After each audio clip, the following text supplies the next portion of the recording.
All right. It's your girl Jetty, the Rabble Rouser. Y'all be glorified, magnified, and praised.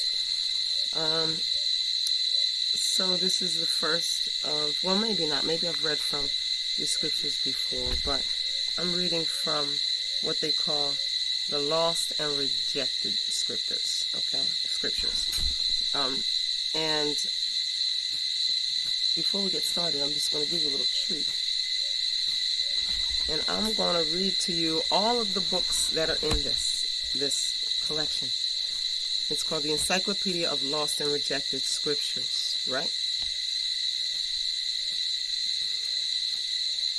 It's the lost scriptures of the Old Testament, the first book of Adam and Eve, the second book of Adam and Eve. Oh, sorry about the swinging, I'm on a hammock. The second book of Adam and Eve, the first book of Enoch, the second book of Enoch, the third book of Enoch, the Jubilees, Asher, the apocalyptic writings, Apocalypse of Abraham, Apocalypse of Thomas, Second Baruch, the War Scrolls. Lost scriptures of the New Testament, the Gospel of Philip, the Gospel of Mary Magdalene, the Apocryphon of John, Gospel of Thomas, Gospel of Judas, Acts chapter 29, the life and times of Jesus, the infancy gospel of James, the infancy gospel of Thomas, the life of Joseph the carpenter, the letters of Pilate, and the life of Saint Isa. And for those of you that don't know, Isa is Jesus, Yeshua. Section 5 is the Apocrypha, which is 1st Esdras, 2nd Esdras, Maccabees, 1st, 2nd, 3rd, and 4th Maccabees, right? The letter of Jeremiah, the prayer of Azariah, 1st Baruch, the prayer of Manasseh, or some people know that as Manassas, okay? Bel and the dragon, the wisdom of Sirach, the wisdom of Solomon. There are additions to Esther, Tobit, Judith, Susanna, Psalms with 151, First Clement, the Shepherd of Hermes, and the Didache. Okay. All those books are books that a group of people who wanted to turn our culture, right? Because our faith isn't separate from our culture. Our faith is our culture. So a group of people who wanted to turn our culture into a state-sanctioned and controlled religion decided that these books, which were integral to our culture, all of those that I just read, those names, all of them, and surely there are probably more, right? But all of these, at the time of the Nicene Council, at that time, if you would come into a Hebrew community, all of these would be amongst, and those things which are in the Bible, excluding, we're not going to talk about the New Testament. The New Testament is a serious hack job, okay? The New Testament has writings from Peter attributed to Paul. It's got, listen, I can't even with the New Testament, okay? Let's just say up into the time of Yeshua. If you had gone in Yeshua's mama house, okay, in his cousin's house, in his auntie and them house, you had gone in any of their house, they would have been familiar with all of these and the books that you know from the Bible, right? The Old Testament. And here's what. Depending on your community, which of these scriptures and testaments most deeply resonated with your community would be more familiar with those and would maybe, so you might not have all of them at any particular location, but all of these plus the Old Testament were all a part of what you could find if you went to a Hebrew establishment where there were literate people, right? People reading and writing, which was something we've always done. We've always been literate people because we write our stories down so that we don't forget them and so that everybody knows exactly how we got to where we are now. That's why we do it, right? How did we get here is going to be one question. And where were we on our way to? You have to write it down. Every generation has to write down what the heck happened. You should write it down as it's happening, which is how we did. We wrote it down as things were happening. We had scribes. It was their job to make sure to write everything down just like it happened. And those scribes would write it down and they would read it to the people, and the people would be like, yeah, or no, it didn't happen like that. Or one scribe would write it one way, another scribe would write it another way.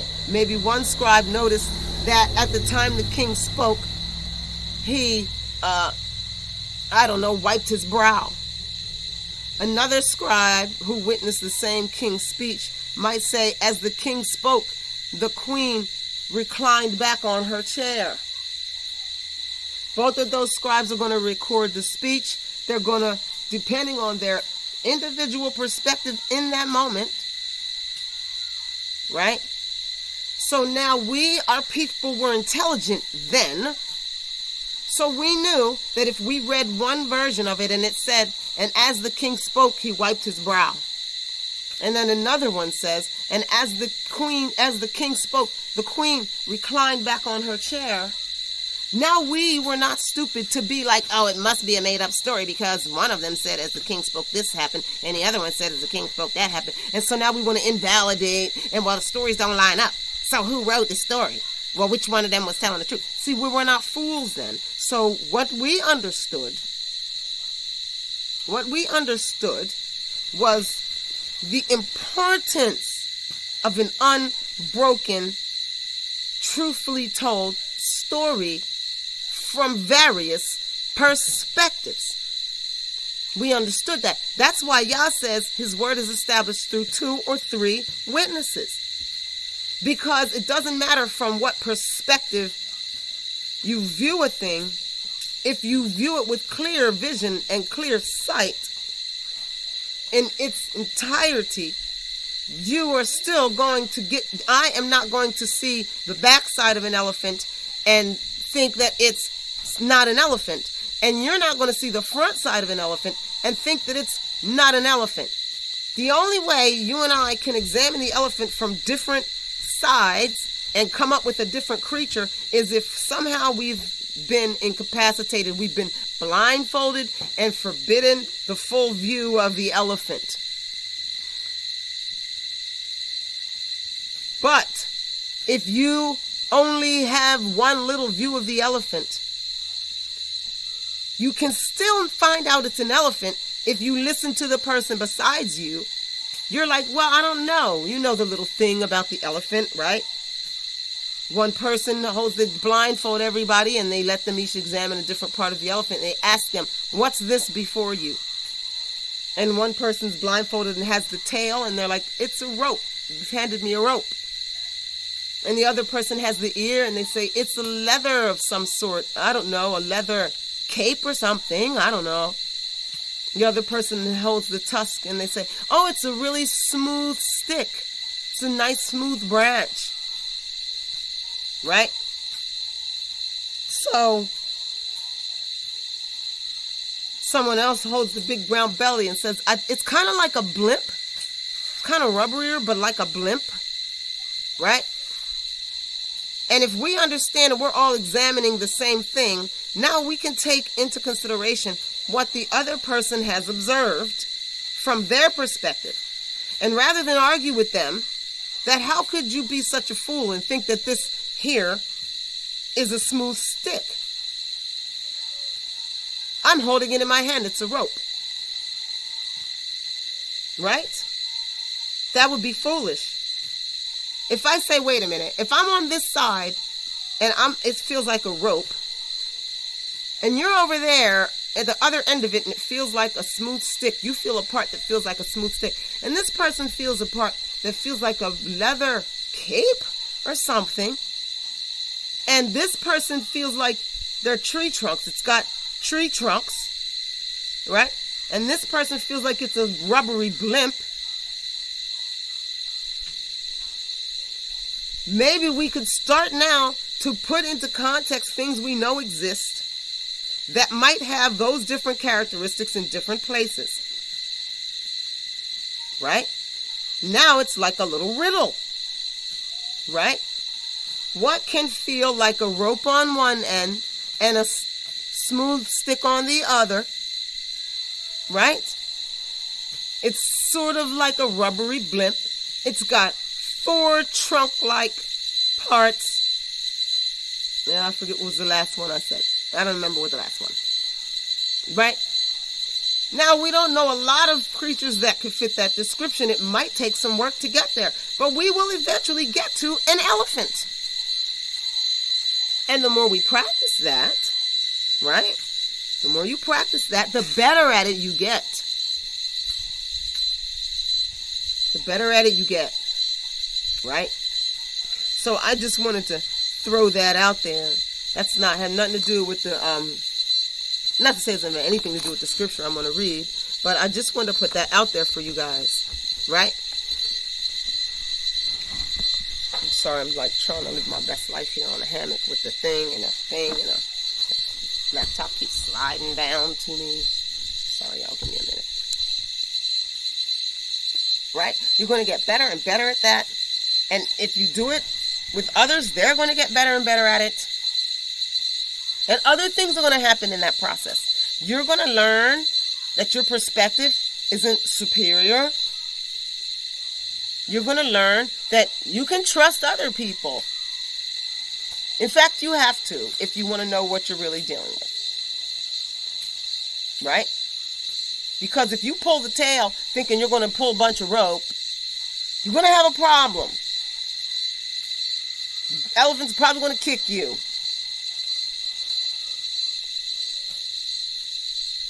Right? So, I say that to say, all of those books, 1, 2, 3, 4, 5, 6, 7, 8, 9, 10, 11, 12, 13, 14, 15, 16, 17, 18, 19, 20, 1, 2, 3, 4, 5, 6, 7, 8, 9, 30, 1, 2, 3, 4, 5, 6, 7, 8, 9, 40, 1, 2, 3, 4, 5, 45 books. 45 more books should be included in your spiritual canon if you follow Yah. If you follow Yahweh, there are 45 more books to that Bible. Your Bible has 45 more books. And you can believe that the 45 books here, if you think those, okay, I don't know how many books are in the New Testament, how many are in the Old Testament. I guess I should know. But whatever it is, if you think whatever books you got, hold on, I've got some power, ask yourself, why did they leave these books out? These books are deep. These books are for the intelligent. These books are for those who are chosen. These are the books for the chosen. These are the books to show you what's what and who's who. You see. I'm going to read from 2nd Baruch, right? And I'm just going to read, I'm going to read chapter 48.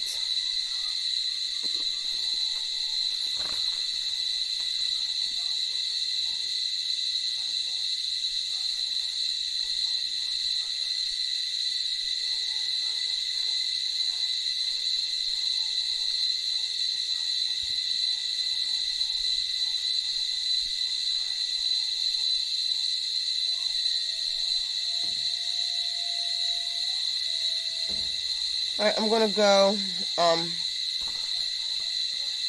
going to go from chapter 48 to chapter 51. Okay, I'm going to read 48 through 51, the chapters, full chapters. 2nd Baruch, chapter 48. And it came to pass after the 7th day that I prayed before the Mighty One and said, O my Yahweh, you summon the advent of the times, and they stand before you. You cause the power of the ages to pass away, and they do not resist you. You arrange the method of the seasons, and they obey you. You alone know the duration of the generations, and you do not reveal your mysteries to many. You make known the multitude of the fire, and you weigh the lightness of the wind. You explore the limit of the heights, and you scrutinize the depths of the darkness. You care for the number which pass away, that they may be preserved, and you prepare a habitation for those that are to be. You remember the beginning which you have made, and the destruction that is to be, you do not forget. With nods of fear and indignation you command the flames, and they change into spirits, and with a word you quicken that which was not, and with the mighty power you hold that which has not yet come. You instructed created things in the understanding of you, and you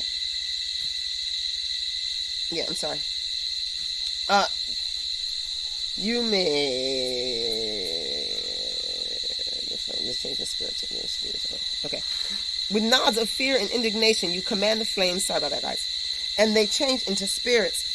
And with a word, you quicken that which was not.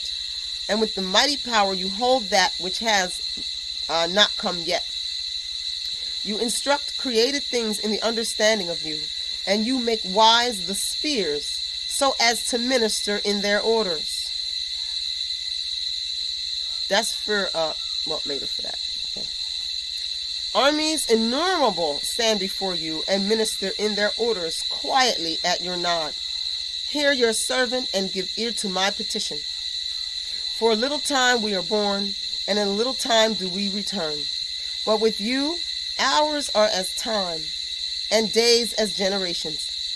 Be not angry with man, for he is nothing, and take not account of our works, for what are we? For by your gift we come into the world, and we depart not of our own will. For we said not to our parents, beget us, nor did we send to Sheol and say, receive us. What therefore is our strength, that we should bear your rage? And what are we, that we should endure your judgment? Protect us in your compassions, and in your mercy help us. Behold the little ones that are subject to you, and save all that draw near to you. Do not destroy the hope of our people, and do not cut short the times of our aid. For this is the nation which you have chosen, and these are the people to whom you find no equal. But I will speak now before you, and I will say as my heart thinks. In you do we trust, for your law is with us, and we know we will not fall so long as we keep your statutes. To all time we are blessed, at all events in this, that we have not mingled with the Gentiles. For we are one celebrated people, who have received one law from one. And the law which is among us will aid us, and the surpassing wisdom which is in us will help us. And when I had prayed and said these things, I was greatly weakened.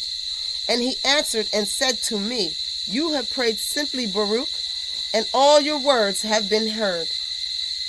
But my judgment exacts its own, and my law exacts its rights. For from your words I will answer you, and from your prayer I will speak to you. For this is as follows. He that is corrupted is not at all. He has acted sinfully in any way he could, and has not remembered my goodness, and has not, he has acted sinfully in any way. He has acted sinfully in any way he could, and has not remembered my goodness, and has not remembered my goodness, nor accepted my long suffering. Therefore, you will surely be taken up, as I before told you. For that time will arise, which brings affliction, for it will come to pass, with quick vehemence, It will come and pass by with quick vehemence, and it will be turbulent coming in the heat of indignation. And it will come to pass in those days that all the inhabitants of earth will be moved one against another, because they do not know that my judgment has drawn near. For there will not be found many wise at that time, and the intelligent will be but a few. Moreover, even those who know will most of all be silent.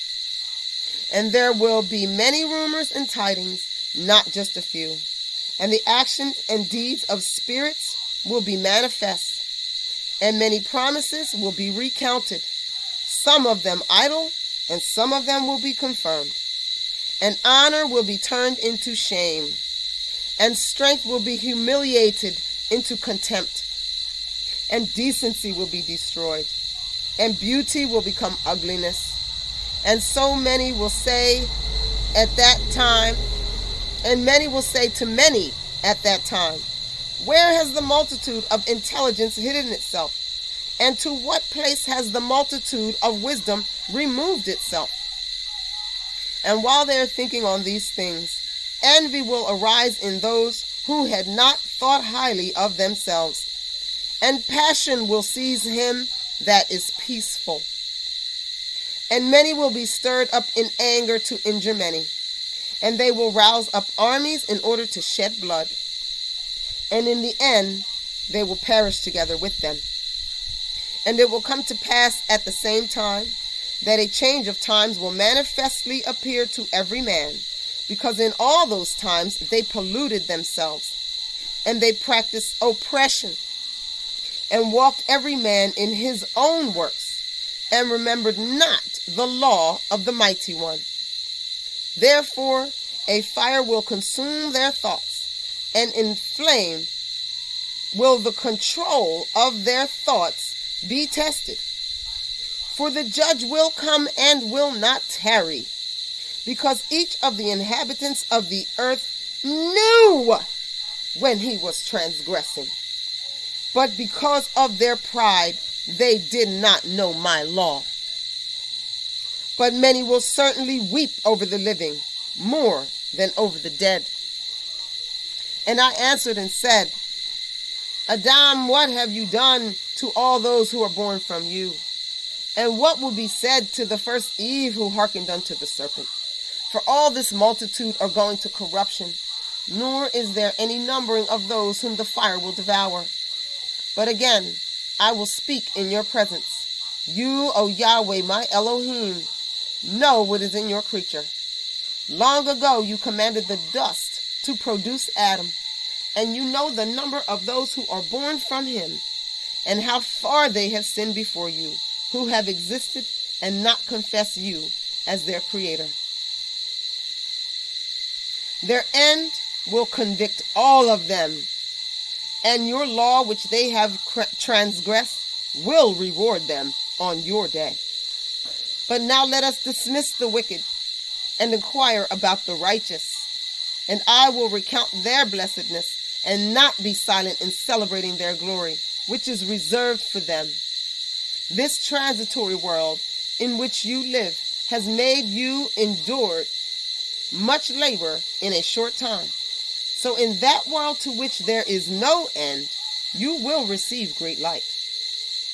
Nevertheless, I will again ask mercy from you, O Mighty One who made all things. In what shape will those live who live in your day? Or how will the splendor of those who are after that time continue? Will they then resume this form of the present, and put on these members which hold us back, impeded us, and are now involved in evils, and in which evils are consummated? Or will you possibly change these things which have been in the world, as you also changed the world? And he answered and said to me, Hear, Baruch, this word, and write the remembrance of all you will learn in your heart. The earth will certainly return the dead, which it now receives in order to preserve them. It will not change their form, but it will return them in the same form it received them. And as I delivered them to it, so will it raise them. Then it will be necessary to show the living that the dead have come to life again, and that those who have departed have returned again. And when they have recognized those whom they now know, then judgment will grow strong. And those things which were spoken of prior will come to be. When that appointed day has passed, the appearance of those who are condemned will be changed, and the glory of those who are justified will be shown. For the appearance of those who act wickedly will become worse, because they will suffer torment. But the glory of those who have now been justified in my law, who have had understanding in their life, and who have planted the root of wisdom in their heart, their splendor for their face will be changed and glorified.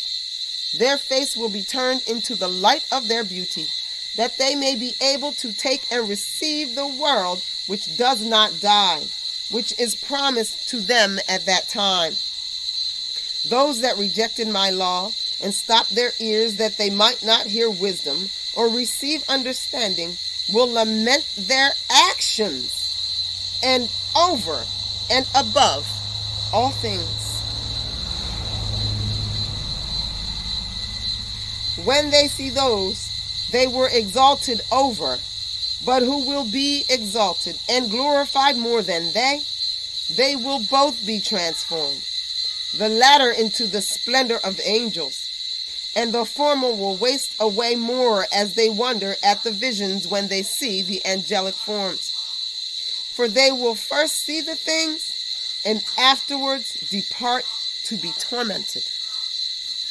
But those who have been saved by their works, and to whom the law has been a hope and understanding and an expectation and wisdom and a confidence, will have wonders appear in their time.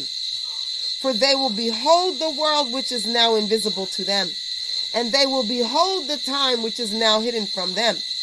And time will no longer cause them to age, for they will dwell in the high places of the world, and they will be made like angels, and they will be made equal to the stars, and they will be changed into every form they desire, from beauty to loveliness, and from light to glorious splendor.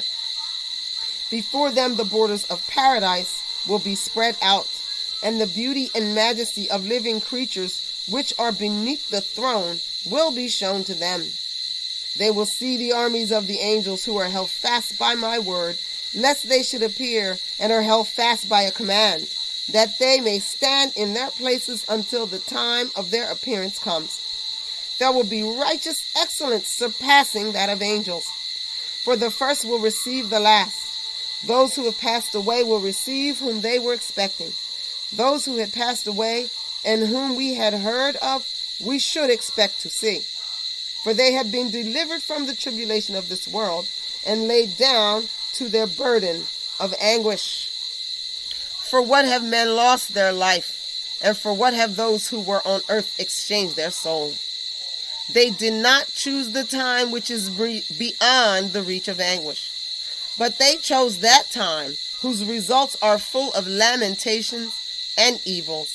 And they denied the world which does not make those who come to it grow old. But they rejected the time of glory, thus that they will not have the honor of which I told you before. Right? Now there was so much in there. But what I want to give to you guys, I want to give you guys a few little nuggets. I'm at 29 minutes. I don't know how long this is going to be, but I'll try to keep it under an hour.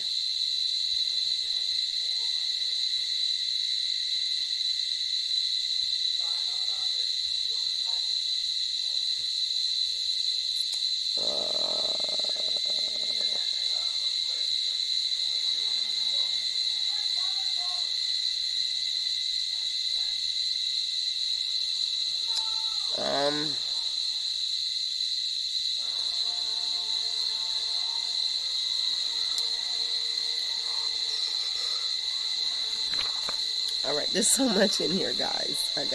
I want to stay focused to why I came in here, but I also want to be sensitive if I had the wrong idea about what to talk about, right? Okay. So, let's go here.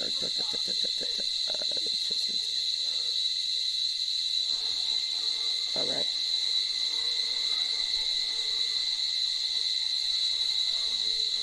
Verse 22 of chapter 50. In you do we trust, for your law is with us, and we know that we will not fall so long as we keep your statutes. To all time we are blessed, at all events in this, that we have not mingled with the Gentiles, for we are all one celebrated people who have received one law from one. And the law which is among us will aid us. And the surpassing wisdom which is in us will help us. That's verses 22 through 24. Now let's go here.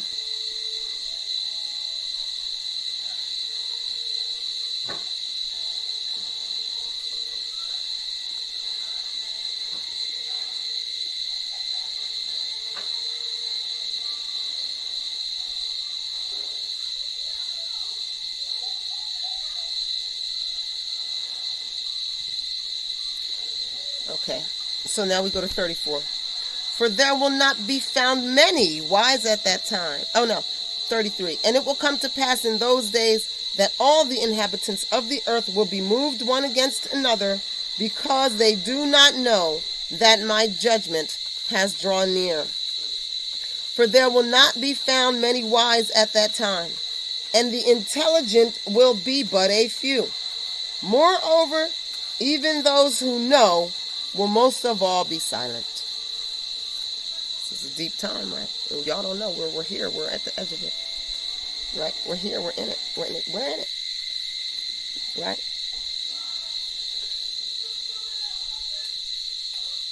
Listen to what? Listen to what? And there will be 35. And there will be many rumors and tidings, not just a few. And the actions and the deeds of spirits will be manifest. And many promises will be recounted. Some of them idle, and some of them will be confirmed. And honor will be turned to shame. Right? No, I lost it. And strength will be humiliated into contempt.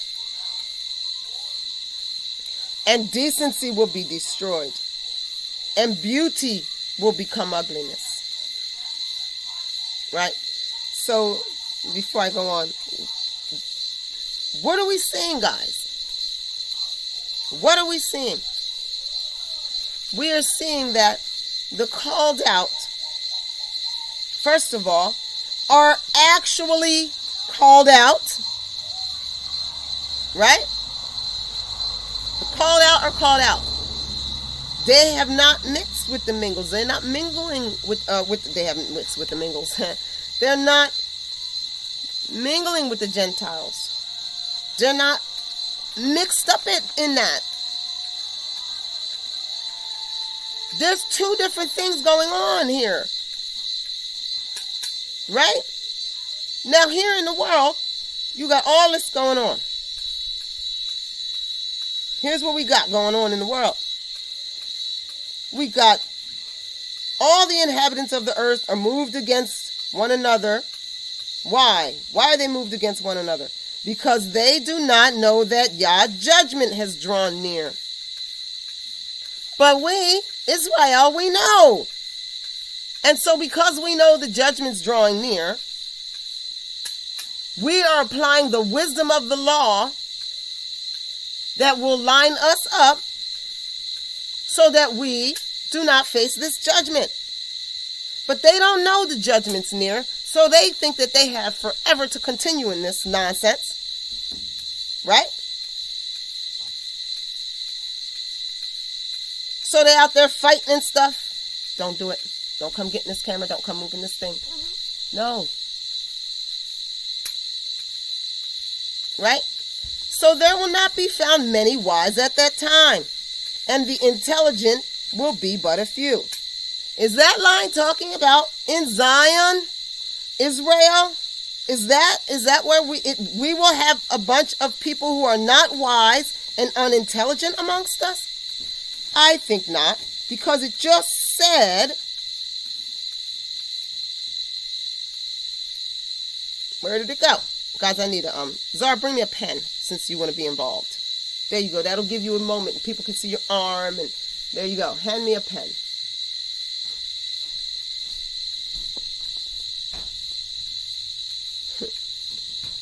I'm going to mark this as I'm reading it so I can shoot. You guys, I don't know if some of you know this, but I wear glasses, reading glasses, and I don't have them. So if you're wondering why it seems like I read like a fourth grader or something like that, it's because I don't have my glasses. And so when I go from like up here in the scripture to like, look how little the writing is, guys. It's like little. And so when I go from like up here somewhere and I'm looking at a scripture and I'm trying to go down there, it takes me like a couple seconds for the eyes to even like see the words. Yeah, I did. They're in that big bag. Right? So what we know is that his law, the law of Yahweh, is wisdom. Right? And so because we cling to the law, we walk in wisdom. So we know what's coming and we know what to do about it. We are not over there mixed up with the Gentiles who are having all of these other problems. Right? And then over there in the world of the Gentiles, right? They'll be saying this.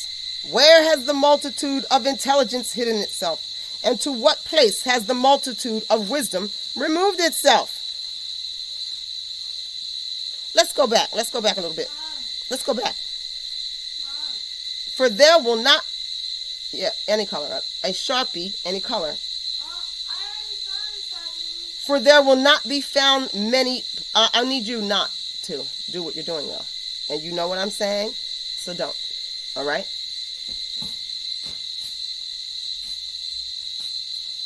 For there will not be found many wise at that time, and the intelligent will be but a few. Moreover, listen to this one. Listen to what's going down in the world of the Gentiles at that time. Moreover, even those who know will most of all be silent. So that's an important distinction in life amongst the Gentiles and life amongst the righteous, the chosen, right? Life among the Gentiles, most people don't have no sense. And the people that do have sense won't even speak up. They won't even speak up for right and wrong and for understanding and logic. They won't even speak up. So then people are going to be like, what? Doesn't anybody have any sense around here? And while they're thinking on these things, they're asking, where's wisdom? Thank you. Where is all this, right? It says, while they're thinking on those things, envy will arise in those who had not thought highly of themselves. Envy will arise in those who had not thought highly of themselves. Now, I need to rest here for a minute. Listen, y'all chosen people. You are not crazy when you sense that people have envy in their hearts. And when you're trying to figure out why these people are so jealous and envious of you, it is because they do not think highly of themselves. It has nothing to do with your conduct and behavior. You do not have to start behaving in a way that's going to not make people envious, aka dim your shine, aka not be amazing, great, awesome, beautiful, vibrant, any of those things, because of their envy. Their envy has nothing to do with you. Their envy has to do with what they think of themselves. That's the word. Now, when I say it, everybody thinks I'm crazy. I'm talking crazy. Well, it's the word. You can tell when somebody is somewhere lashing themselves inside, because the first thing that they do is come out there and try to make you feel bad for everything good about you. That's scripture. Envy will arise in those who had not thought highly of themselves, and passion will seize him that is peaceful. Now that is an important verse for me, because that's where I'm at. I'm fighting that. I'm fighting that place in myself, because it's starting to become where my heart is changing from peacefulness to like,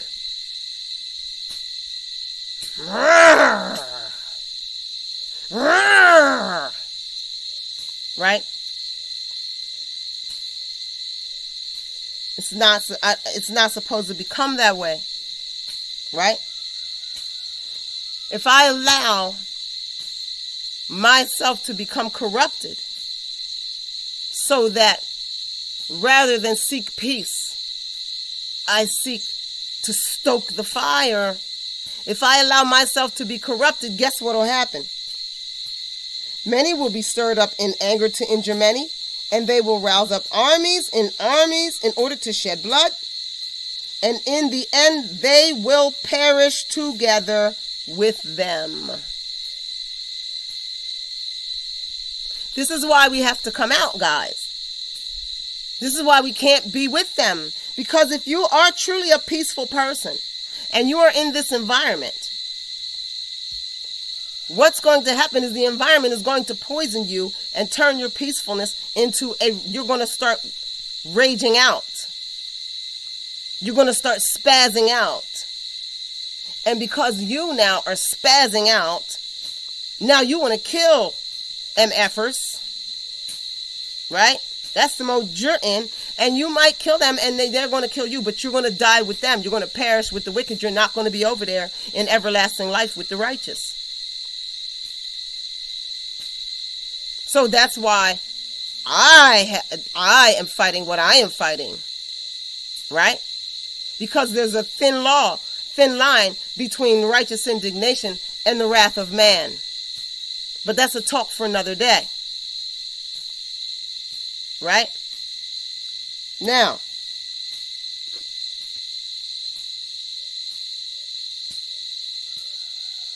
listen to what the because is. Right? They will perish together with them, right? Passion will seize him that is peaceful, and many will be stirred up in anger to injure many, and they will rouse up armies in order to shed blood, and in the end they will perish together with them. And it will come to pass at that time that a change of times will manifestly appear to every man. That tells me that there is no one out there that doesn't know it's a different time and a season. Because it says this change of times will manifestly appear to every man. That means every man is going to, in real life, be able to see something has changed. That something's different, right? So a change of times will manifestly appear to every man. Because in all those times, right? What's the change of the times? Into this perilous time, right? Perilous time. It's a perilous time. Okay, that's like a real thing. A time, right? Or a period or an age. And so people have sensed that we have moved now into a perilous age. And everybody can see it. That's what that means. It will manifestly appear to every man. It means everyone can see that this realm is in a perilous time. Right? Why? Because in all those times they polluted themselves. So that means age after age after age after age, they polluted themselves. And so then this final age is a perilous one. It's a different kind of one. And everybody knows this one's a little bit different. This one's rough. This is a rough one here. Everybody knows it. Everybody feels it. It's rough. Times is hard. Everybody's struggling. Everybody's suffering in some really hard way. What's going on? Well, this is that discernible age, okay, that has come to pass because, thing one, in all the previous ages, right, people polluted themselves, defiled themselves, made themselves filthy, right? With all these abominable practices, right? And I'll use me. I'll stay in my own kitchen, right? Like how nasty I can be with my tongue, right? I pollute myself when I do that. I soil myself. I make myself filthy, stink and foul, right? So that kind of behavior is what has brought the age, the perilous time. It has caused the perilous time. What else has caused this perilous time? People polluting themselves, right? By participating in things that are not in line with wisdom, knowledge, understanding, which are all the law, right? The other thing that happened is they practiced. We're not going to be under an hour, guys. So, listen, those with stamina, stay and eat. The other thing is they practiced oppression. And they practiced oppression. Now, there's a lot of, that word's thrown around a lot, right? I'm going to give you a very simple way to understand oppression. Okay? Here are scales.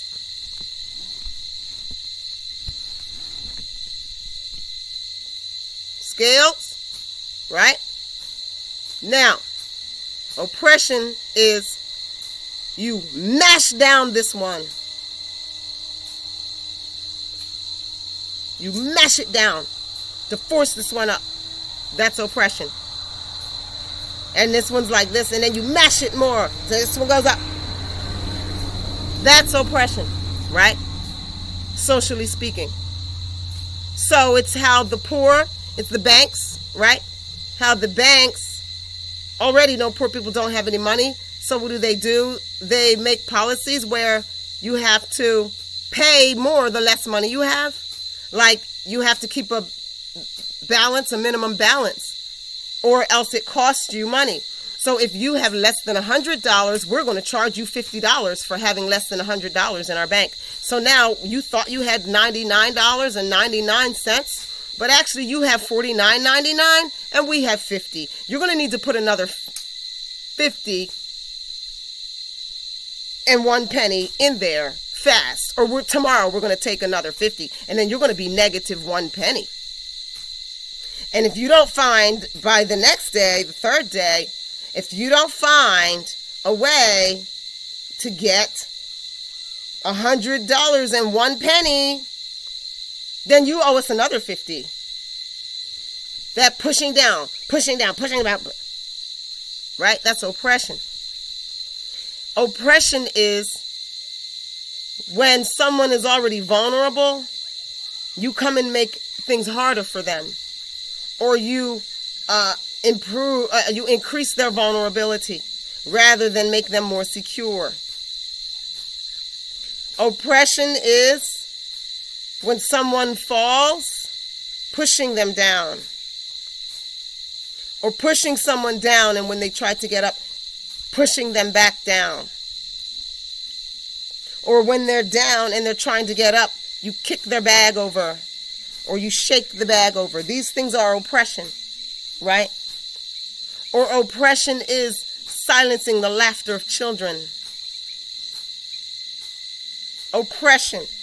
Oppression is when you mash the scale down, right? Oppression. Oppression is this stuff that you ego brews out there want to do to women, where you don't want to see the full potential of the thing come to be in its beauty and light. You want to smash it down to the places only that serve you.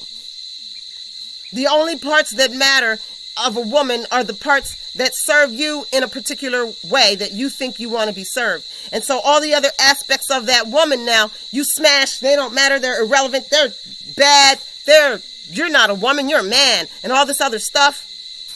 That is oppression. It's like smoldering a fire. Oppression is smoldering the fire. Smothering it. It's a flame. It's a flame, and you come and dump a bucket of sand on it. That's oppression. Dream killing. Hating. Backbiting. These things are oppression. Backbiting somewhat. Here's when backbiting's oppression. Something happens at your job. Somebody's in some trouble. It was one of them situations where, nobody's really right. Nobody's really wrong. Right? But one of the people involved is the manager, and the other person involved is like the janitor. Right? Because I know that you guys have in your mind a hierarchy, right? That helps you understand, right? So you see the managers up here with the power, and the janitors down here without the power, and they have a weird incident, right? And so oppression is people going and sneaking and going to the manager's boss, to the owner, and kissing behind for the manager and getting the janitor fired. That's oppression. How about this? Oppression is thinking that the manager is up here and the janitor is down here and that the owner is up there. That's oppression. Right? So that kind of living, polluting themselves and practicing oppression, right? Beating up the little man, right? Terrorizing the weak, oppression. Listen to this one. The other why. And walked every man in his own works.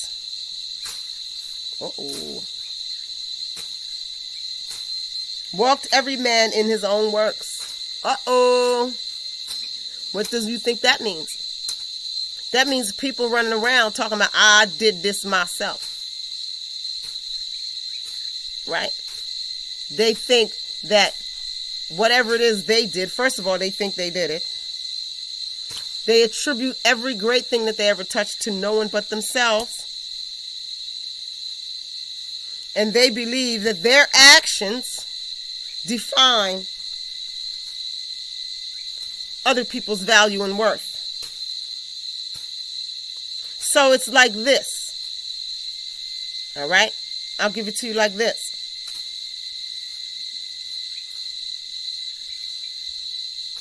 We're friends. I'm a little better with money or whatever. I got a little money. I got like a money anointing. You not so much. And so I understand that the whole reason we're friends is because I'm better at money and you not so much. So by the time you get to the end of the month and you like low, right? Me, your friend who's better at money, has already put a few dollars aside for you. Or has somehow manage to talk you. Okay, listen, you give me $10. I'm going to come get $10 from you every week. Sorry, guys. I'm going to come get $10 for you every week. And I'm going to hold it for you. And then when you need money at the end of the month, there'll be $40. You can come and there you go. You don't have to borrow $40 from me now. Or you can borrow $40 from me if you can't. You don't want me to hold it. I know that $40 might tighten you up at the end of the month. So I tighten you up every month at the end of the month. And then when you and I talk, I don't give the credit to Yah and say, well, Yah did it. He's the one that gave me the idea. Or, well, all I did was how the ancestors told me. The ancestors did it. That was our way. Well, it's the culture. It's the law. It's just wisdom. Right? Versus, yeah, that's right. I did that. You better believe I did that. Yeah, girl. See where you get without me.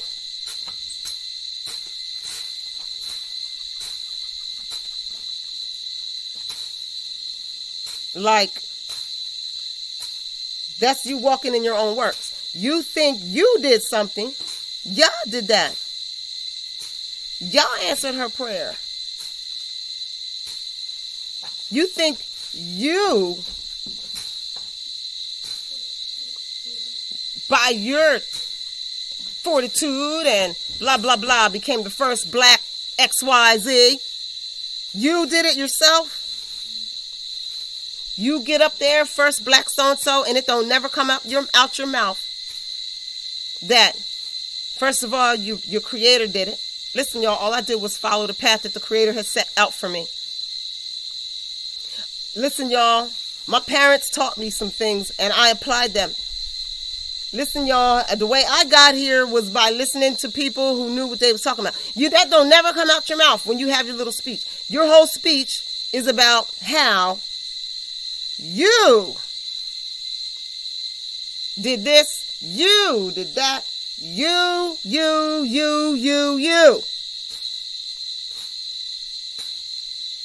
Right?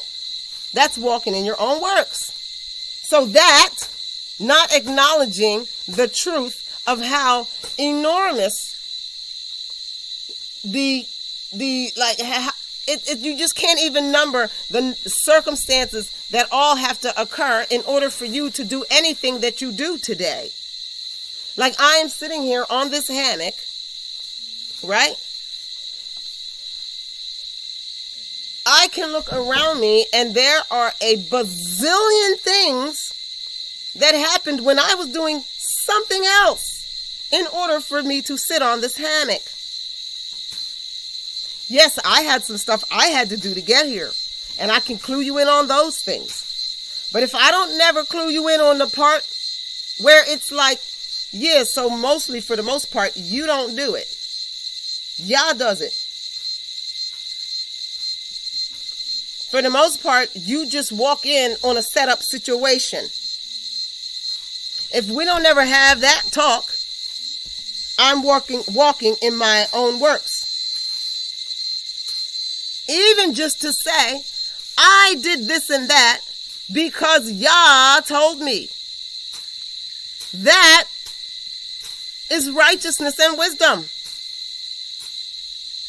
I did this and that because Yah blessed me with wisdom. That's different from saying I did this and that because I ain't stupid like y'all.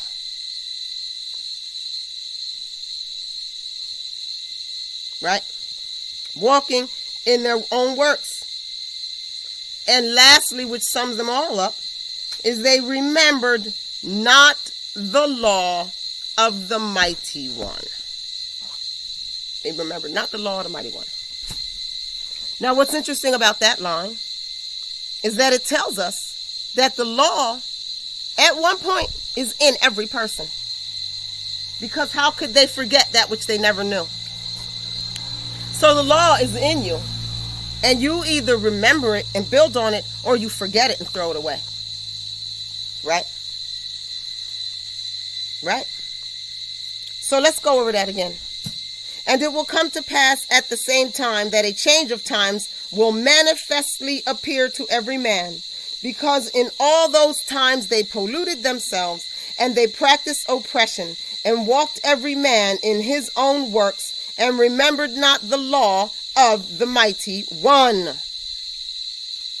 Now listen to what happens. Therefore a fire will consume their thoughts, and in flame will the control of their thoughts be tested. How about that? Listen to this, guys.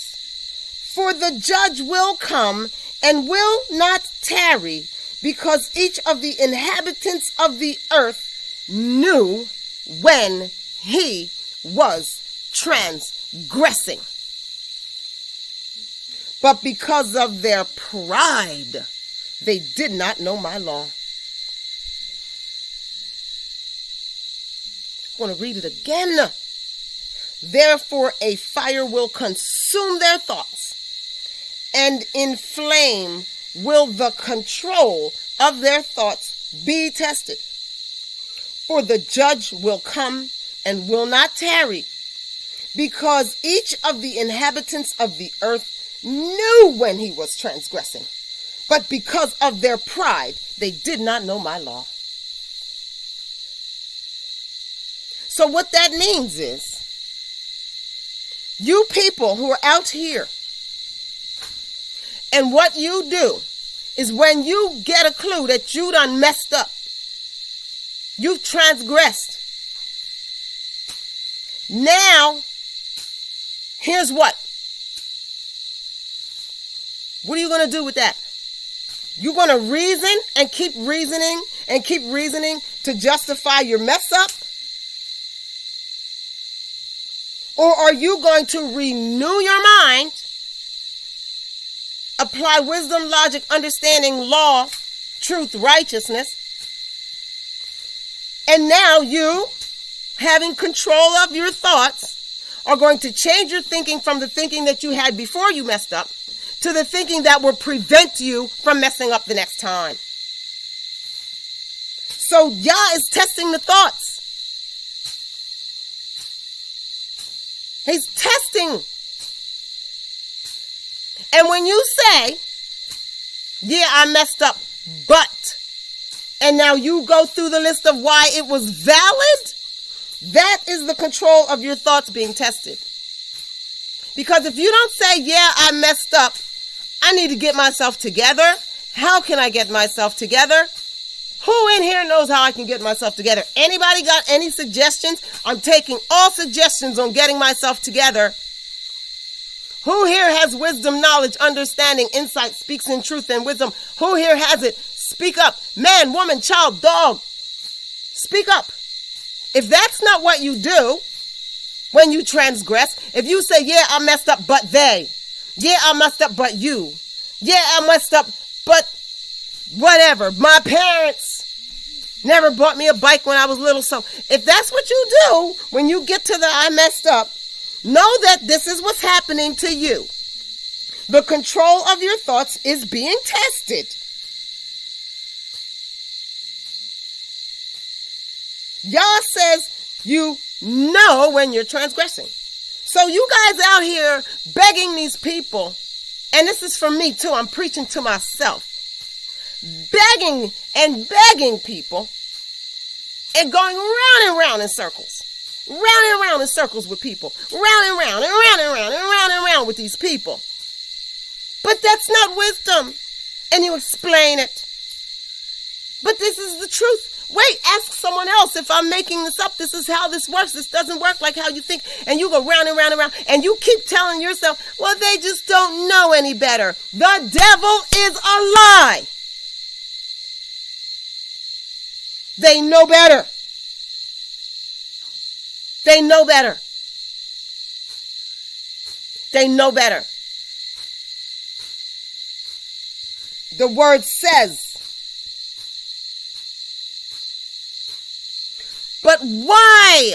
Why are they doing that? Why are they going in that circle of justification that will not renew the mind? Why?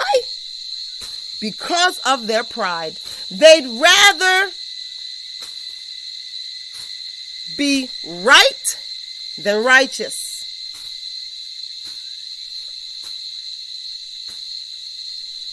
They don't like the humility that it takes to be renewed.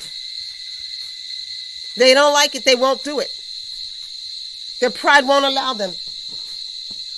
Their pride will not allow them to be renewed. Don't tell yourself that they just don't get it. They fucking, excuse me, Father. See, there I go, polluting myself. Please forgive me for those of you who that F-bomb just polluted. They know better. They know. They know. They're too prideful, guys. It is what it is. It's not even personal to you. They're not trying to do something to you or nothing. They know not Yah law. They don't care. They know what they're doing. That is scriptural.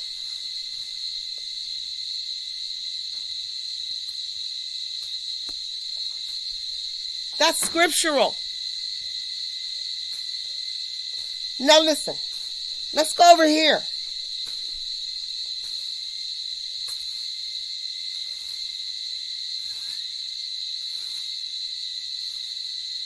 Yah says their end will convict them all, right? In 47, or Baruch says, look, at the end of the day, the wicked are going to get what they're going to get.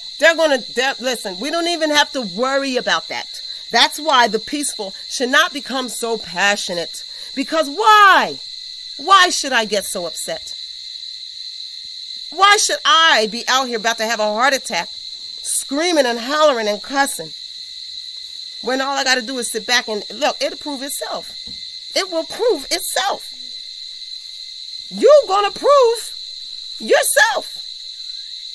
I can't prove your truth to you. You know your truth. And in the end, you will not be able to deny. You can play them games all your life.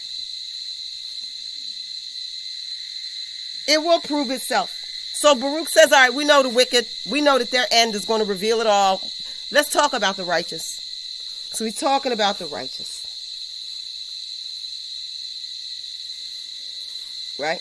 We have that little passage in there where, again, the whole thing about the earth returning dead, like the dead rising, the dead rising. We keep hearing that. The dead are going to rise. The dead are going to rise. You're going to be seeing your auntie and them. Again, you're going to see your auntie again somewhere. She's going to be like, hey. You be like, you look a lot like my auntie. You can't be my auntie. My auntie died like 50 years ago. My auntie died 9 years ago. My auntie died 6 months ago. And then, whoa, you really are my auntie.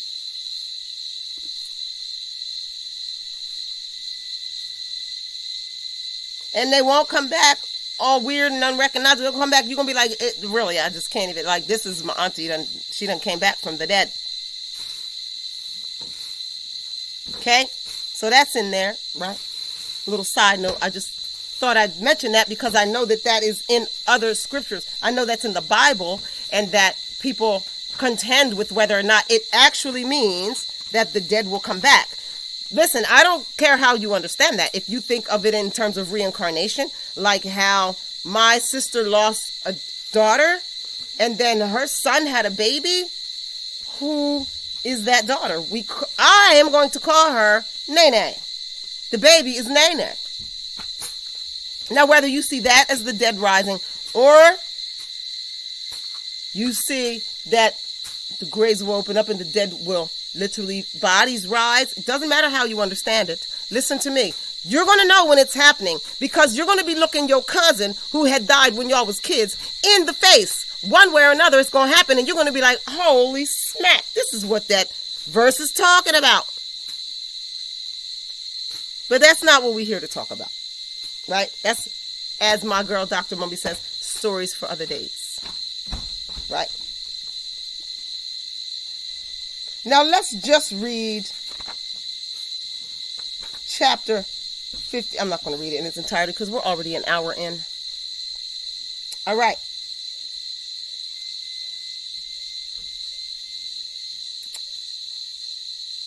Listen to this one too. Here's another sign of the time. I love these signs of the times that you just can look around now and you're like, holy moly, right? Listen, the appearance of those who act wickedly will become worse because they suffer torment. But the glory of those who have now been justified in my law, who have had understanding in their life, who have planted the root of wisdom in their heart, their splendor of face will be changed and glorified. So, what's happening is, no more is it going to be like you're beautiful inside and ugly outside and you're beautiful outside and ugly inside. What's going to happen is you ugly inside, you ugly outside too.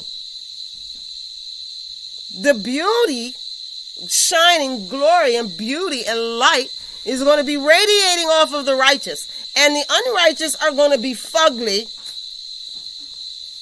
leaned over, a raggedy, hot, ugly mess. Ugly.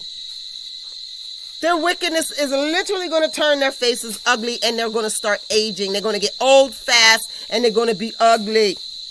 And the righteous ain't never going to get old. It says that the time won't even age the righteous no more. They're just going to be like. Now, if anybody had any questions about who we talking about here when we talk about the righteous holy race, who are the people that don't age? Who are the people? Look around you. Some people are looking just as good in their 30s, 40s, 50s, 60s as they did in their 20s. We don't have them problems that some groups of people have where they rue the day they turn 50 or 30. Or, oh my God, my 20s. Oh my God, they're gone. They sobbing and crying when they're 30. They sobbing and crying when they turn 40. They sobbing and crying when they turn 50. They sobbing and crying when they turn 60, 70. They barely make it to 80, barely make it to 70. That ain't the righteous. The righteous, you're living their best life. We out here dancing. Girl, how old are you? Girl, I'm about to be 50. 50? I thought you was like in your mid-30s. Girl, God is good. That is in the Word. Okay? That's in there, y'all. I don't be making this stuff up. Now, y'all done heard me say this stuff before. But I guess you thought I was making it up. I done told you it is written. Well, today you get to see where some of this stuff I done been telling you is written. Since y'all think I make everything up. Because your pastor ain't never told you this. And you didn't run across this in the Bible. And when I say it is written, it is written. Okay?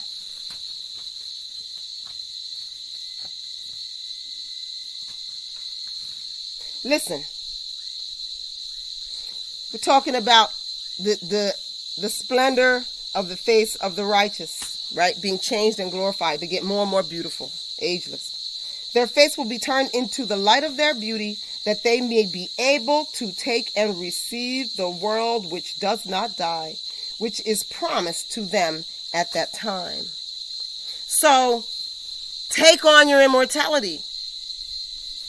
If you walk in this light and truth now, you take on, and I have no worry about what is going to happen in time immemorial, because I will be there looking and feeling amazing. It's what the Word says. How do I know that applies to me? How do I know? Because where did it go? I have had understanding in my life. I have planted the root of wisdom in my heart. And so therefore, my splendor of my face will be changed and glorified. You do not get to say, I'm on team, the splendor of my face will be changed and glorified, if you have rejected understanding in your life and you have not planted the root of wisdom in your heart. If you have replaced pride where wisdom should go in your heart, do not be expecting that you are on team glorified face, ageless, timeless, go team go.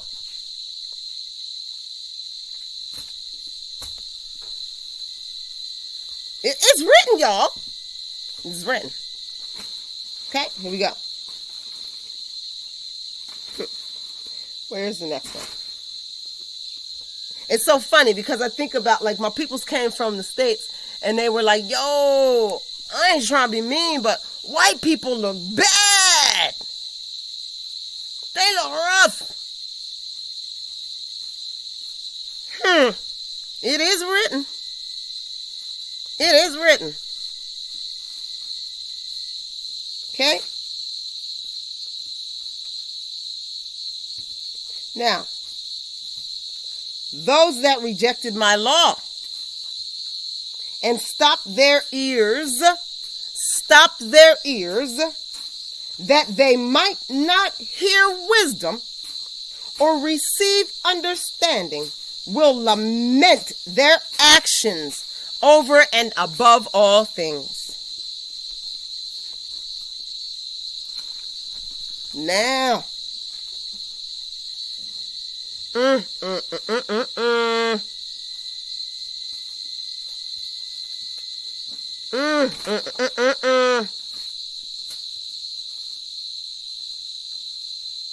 Now, just because I'm upset that people don't listen and time is short, right? And the judgment is upon us, and people don't want to turn to wisdom, and now I want to cuss MFers out. And then somebody says, my husband in particular says, yo, you can't be doing all that cussing everybody out. Right? You can't just cuss everybody out just because they don't listen, dude. You can't do that. What do I do with that? What do I do with that? Now, I'm either gonna say, you know what? F that. These MFers don't listen. F them. They're wicked. I don't got no love for the wicked. F them. Right? Okay.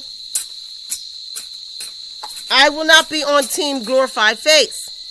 The only way I get on Team Glorified Face is when my husband says, yo, man, why you always cussing people out, though? You can't just cuss everybody out. I mean, some people need to cuss out, but everybody don't need to cuss out.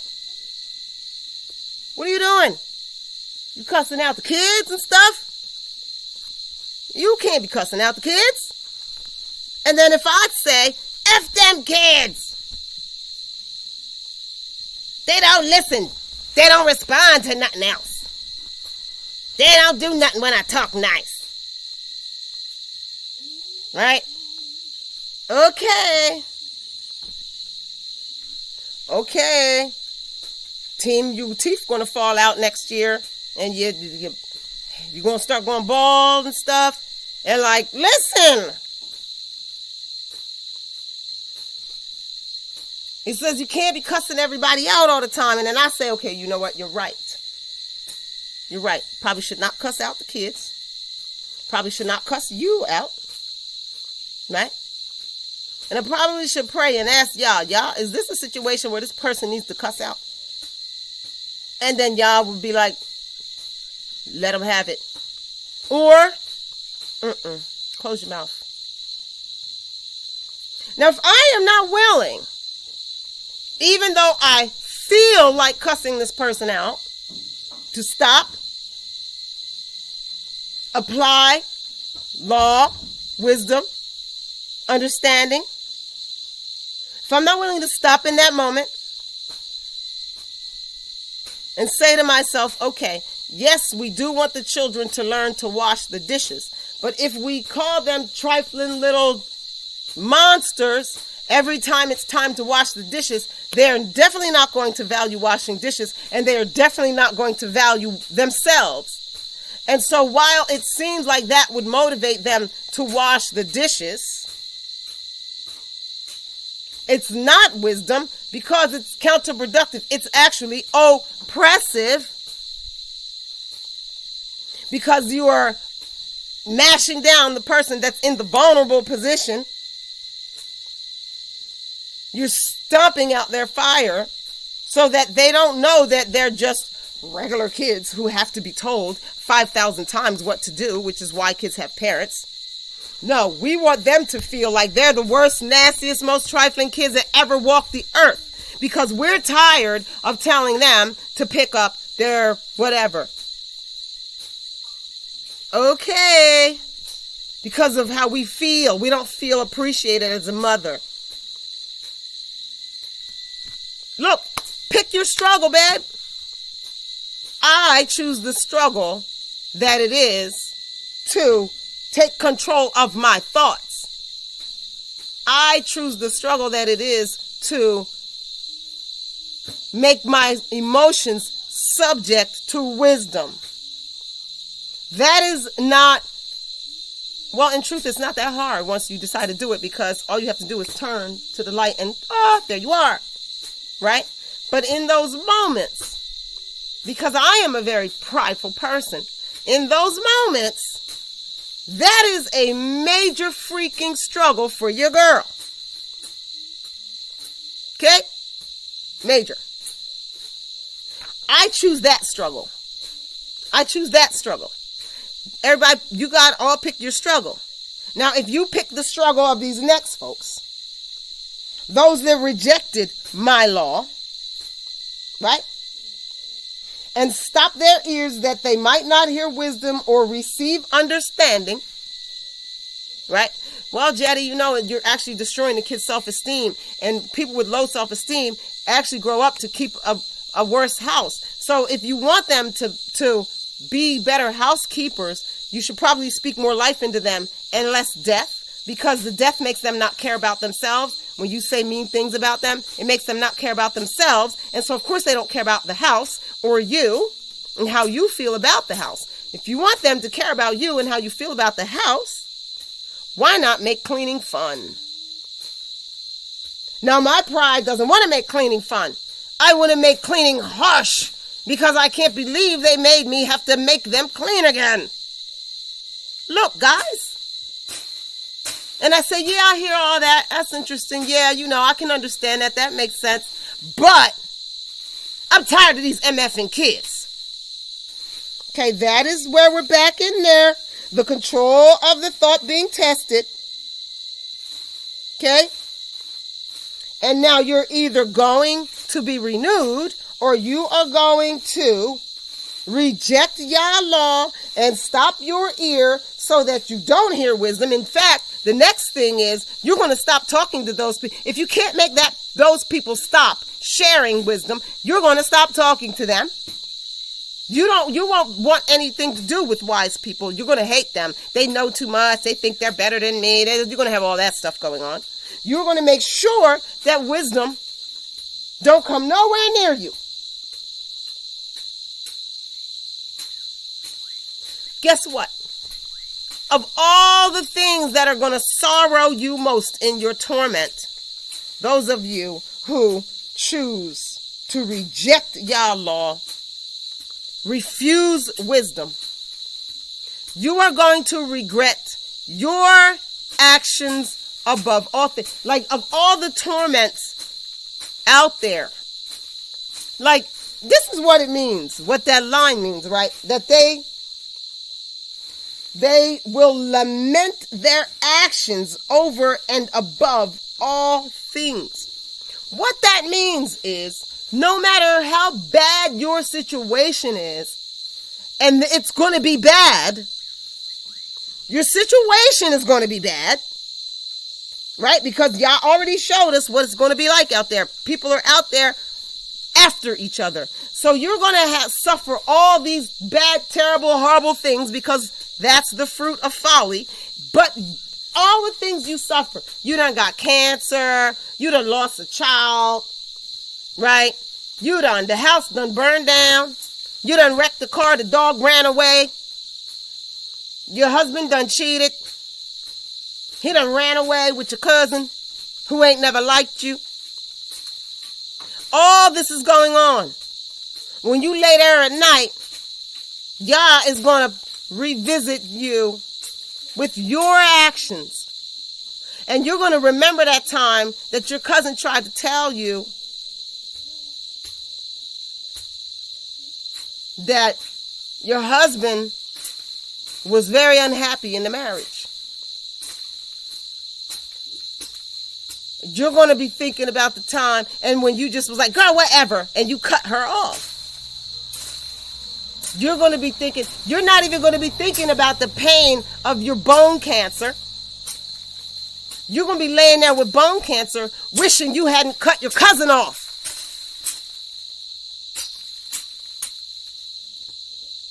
Which I do want to throw a little thing in there real quick for cancer people. This may bless you cancer people. Listen up. They did a study some years ago. They took all these different types of cancer patients who had cancer and who had been healed, who had gone into, I guess, remission, like permanent remission. I don't know cancer terminology, really how you're supposed to say it, but they had been healed of cancer. Like the cancer went away, never came back, right? Now, they were all different types of cancer, whatever, different treatments, blah, blah, blah. It was all really random. They were trying to find out, they're always like digging in, they like to stats and stuff, right? So what they were looking into was what all of the people who had been healed of cancer might have had in common versus all of the people in this study who did not get healed might have had in common. So the group of people, all of them had random cancers, right? All these cancers, and then they followed them, and these people got healed. Some people got healed, some people didn't. And they said, okay, what's different about these people than these people? What's different about the people that got healed or the people that didn't get healed from the people that got healed? They said, what's different? And they looked into all kinds of factors. And guess what they discovered, guys? Guess what the commonality was between those who were healed? All of the cancer patients who had been healed during their time when they were sick forgave someone that they had not forgiven. Every single one of them forgave someone that they had not forgiven. That was a study, I don't even remember when that was, probably, gosh, I'm getting old now, guys. That was probably 15 years ago. Deep, right? Deep. That's what this is talking about, right? That's what this is talking about. I don't know what to give you guys. You need to be the person who is not condemned by your works, right? You need to be the person who's not going to look back. See, because when you are this person back here who you stand on your own works, right? I did this and I did that and I did this and I did that and look what I did and look what I did and me, I'm a self-made and all that nonsense, and that's you. And then when you have all these perils, then you start thinking, and now you're thinking about what you've done, your actions, your works. Now you're revisiting your works, and they are the biggest torment to you that you have, despite your bad condition. Right? But those who have been saved by their works, what? Our works can save us? Absolutely. Your works can save you. You did things with a genuine heart. You did things and gave glory to Yah. You did things that made other people, bigged up other people. You did things that when you saw somebody's little light going out, you blew on that little coal, and now look at them shine. Look at them go. Where you went, people prospered. Where you went, people healed. Where you went, people were enlightened and encouraged, and you have a path behind you where your feet trod, blessings now grow. You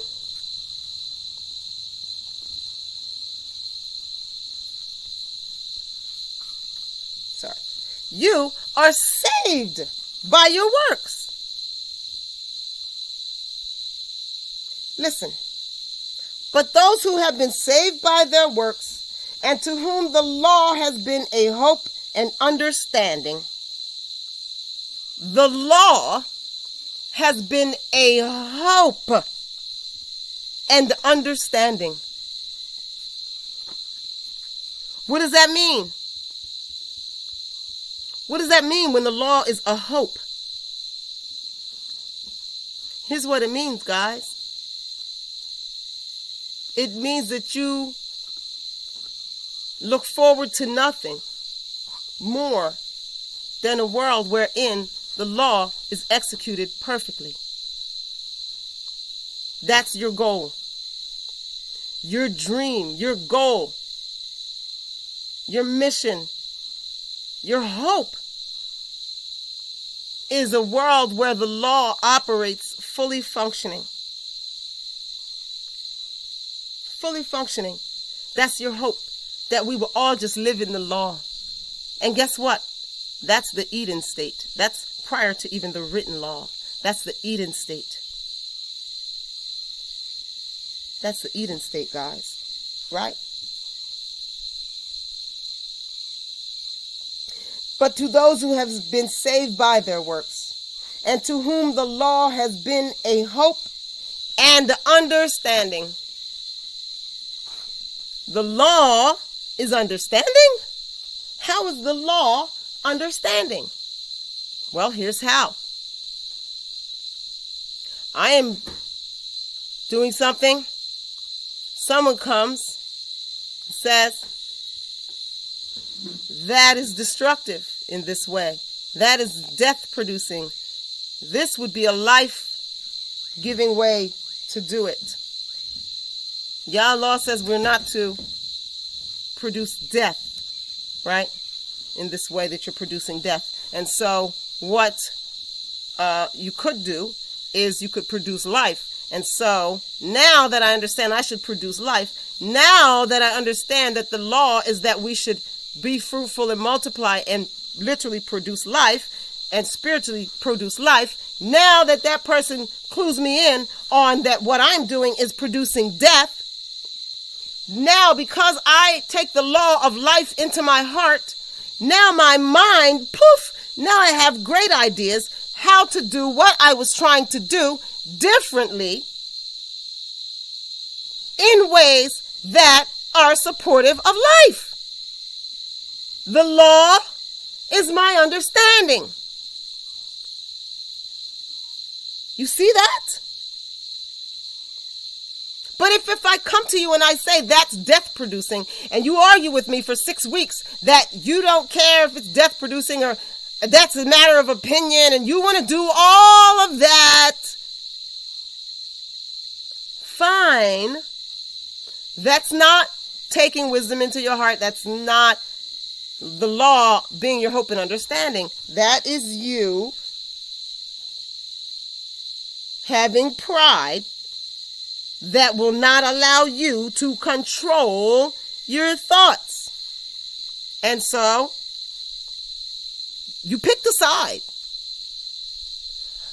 I know you think, everybody thinks they picked the side of the chosen because you want the blessings. When you read the blessings of the chosen, you think it's talking about you because you want the blessing. But guess what, guys? The chosen are easily identifiable people. First of all, first thing, we don't fool up with everybody.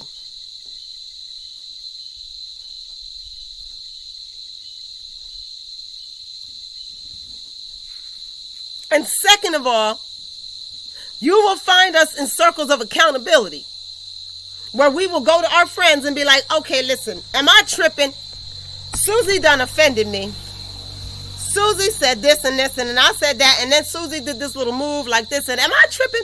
And your friends be like, okay, so, yeah, you kind of tripping, but kind of Susie tripping, right? Here's how you're tripping. Here's how you could have handled it differently. And you listen, you be like, yeah, you're right. Okay, that's a good strategy. I'm going to have to apply it. I'm going to try that. And then we go to Susie. We like, okay, Susie, so that went weird, okay? All right, Susie, so here's what I did wrong. I mishandled you in this way. So, first of all, I apologize for that mishandling of you. But in addition to the apology, I'm going to do it this way in the future. See, that's how the righteous are operating.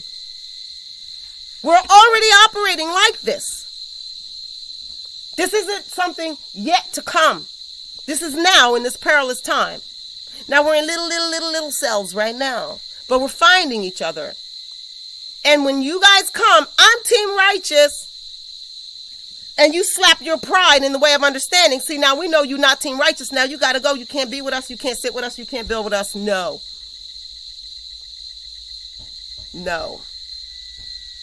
It's not going to happen. Because we don't want to sit around and watch you get ugly. Get old, teeth falling out and all kinds. You just getting a hot mess. We don't want to sit and watch you get ugly and old. While we get younger and more beautiful and vibrant and energetic, and you just getting older and uglier and meaner, like you can't come with us.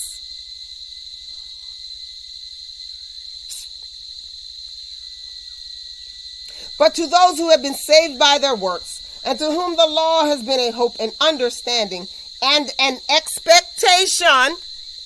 Okay, listen. We don't have no doubts that all this right here, A, is happening, and if it ain't happening, B is finna happen. We don't have no doubts. It's our full expectation that these things are going to happen. That if you plant oranges, you're going to get oranges. You're not going to get lemons. We expect these things. We expect the wicked to suffer. We expect the righteous to flourish and prosper. It's our expectation. It's our hope. It's our expectation. It's our understanding. It is what it is. Right? Right. So these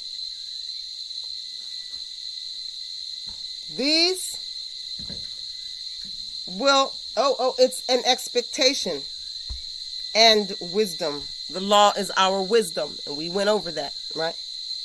The law is our wisdom. The law is how we know right from wrong, good from bad, efficient from inefficient, right?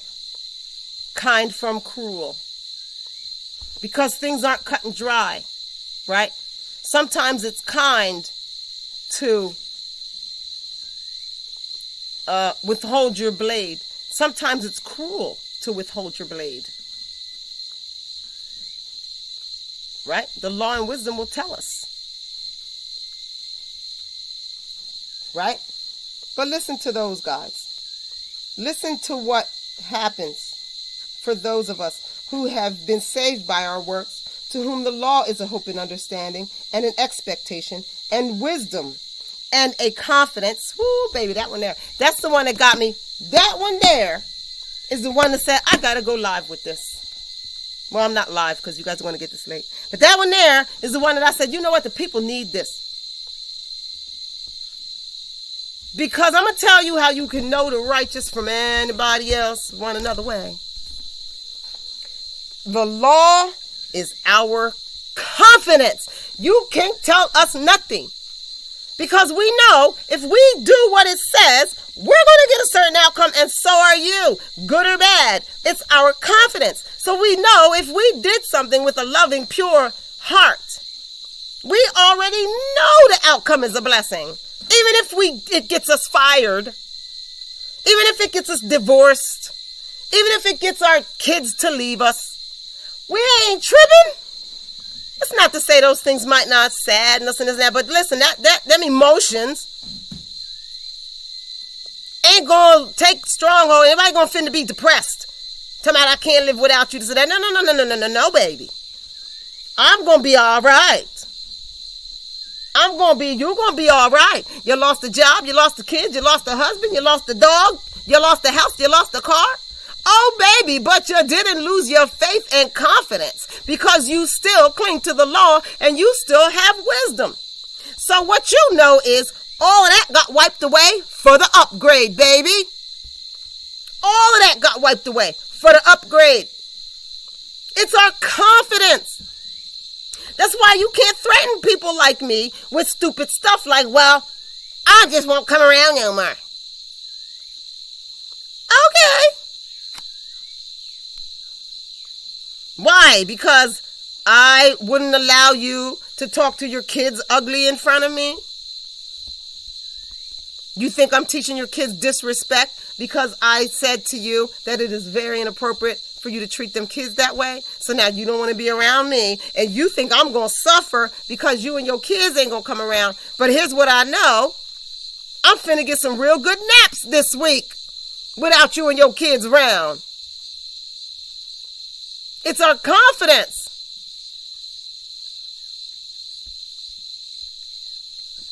I'm going to have more time for painting because now you and your kids don't come around. I'm going to have time for painting. I'm going to be in the park painting one day and something that I've been doing forever, ever, never really took seriously, painting. And now you and your kids don't come around and now y'all going, so I'm like, got extra time and I'm in the park painting and somebody comes and like wants to buy my art and the next thing you know, they done opened up a studio for me downtown and they done did a whole, they done did it all.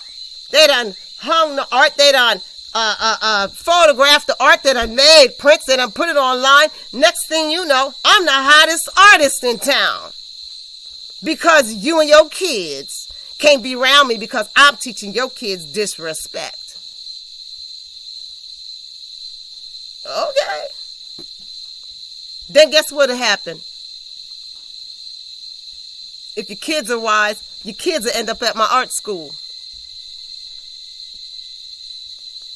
Kids will end up at my art school. And you be too mad when it's time to come see their little stuff hung up. You gonna be mad, standing around, the face all mad. Can't even really smile about your baby's little stuff when we do their little art exhibit. Look, y'all, this is real life. This is real life. Guess what? For those who have been saved by their works and to whom the law has been a hope and understanding and an expectation and wisdom and a confidence, we will have wonders appear in our time. We will have wonders appear in our time. Y'all know what that means. That's the miracles and stuff that people, we just be like, that's the God I serve. Favor ain't fair. Y'all know them kind of people that be saying that stuff all the time? We witness wonders. Yes, we do. In our time. Yes, we do.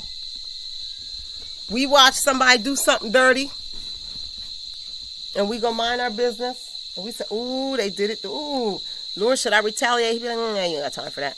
We going our way. Next thing they done got in a car accident. Okay. We see some little lady struggling and we pray. We say, Father, give that lady a little blessing. We give her a little blessing and we pray, Father, do something wonderful for her. And then the next time you see her, she's going to say, remember that day I talked to you and you sent me, remember you told me to go over such and such and, she would give you a little loaf. She'd give me and the kids some vegetables. Yeah, I remember. Yeah, that wasn't nothing. A little $20. Yeah, you got your veggies from her? Yeah, I got my veggies. But guess what happened when I was downtown that day? When I was downtown that day, I was talking to somebody and I was telling them how I sew, but my sewing machine is old and has been repaired, blah, blah, blah. Well, come to find out, this person has been looking for something to invest in, a small business to invest in. Do you know they just bought me 3 different types of sewing machines? One for embroidery, one for heavy duty things, and one for average stuff. They bought me 3 different sewing machines. They're ordering me all types of fabrics. We're going to see these things. This stuff is like normal for us. We just chuckle. And that's the God we serve. Yah be praised. Hallelujah. Alhamdulillah for you Muslims. Ashe for you Asheums. Right? We see it. We see it all the time. We see stuff other people don't see. We see spirits, right? We see signs. We see spirits. We talk to the ancestors. We talk to the birds. It's very wonderful. It's very wondrous. And it says that that's our lot. It's our lot because of how we value wisdom, understanding, law.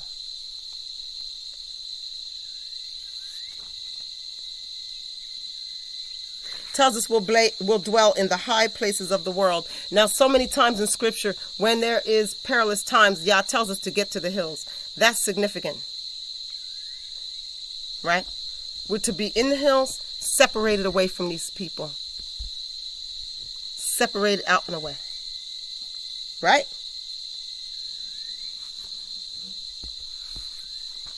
So,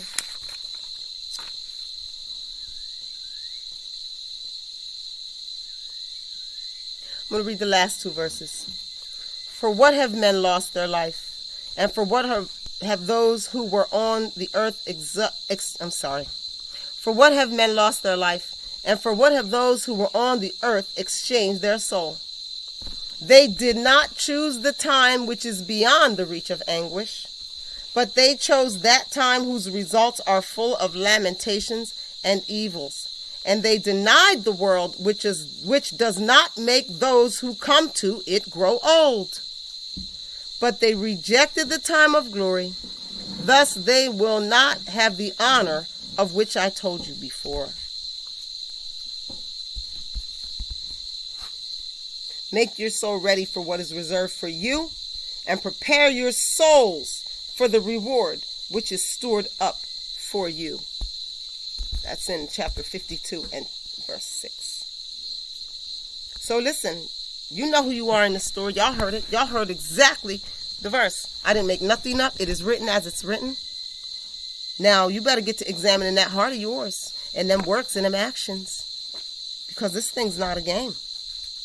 This is some serious stuff going on. This is some really serious stuff.